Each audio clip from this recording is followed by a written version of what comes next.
In today's video, I'm going to teach you how to stretch images in CapCut. Let's start by opening CapCut and creating a new project. Choose the canvas size that matches where your video will live, like 16.9 for YouTube or 9:16 for vertical platforms.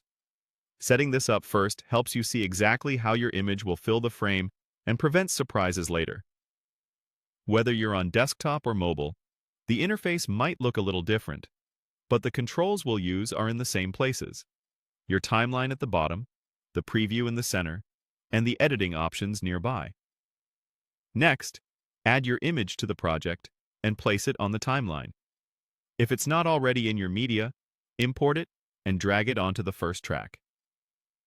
Make sure it starts at the beginning of the timeline so your animation is easy to manage.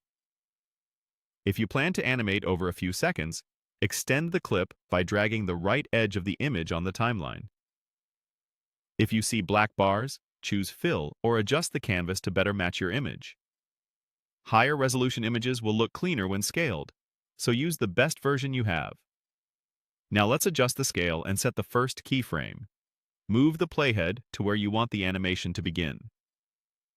Find the scale control in the Basic or Transform section. Set the starting size.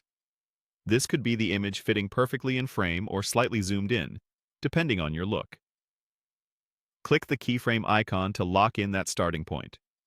You'll see a small diamond appear on the timeline, confirming the keyframe. This tells CapCut, at this moment, keep the image at this scale. Do that again to create the stretch. Move the playhead forward to the point where you want the stretch to end. Increase the scale value to your target size. CapCut automatically adds a new keyframe, and the app will animate smoothly between the two values. The farther apart the keyframes are, the slower and more subtle the stretch feels. The closer they are, the quicker and punchier it becomes. Preview the result and fine-tune the timing by dragging the keyframes left or right. If your version of CapCut offers easing or curves, apply a gentle ease in or ease out to make the movement feel more natural.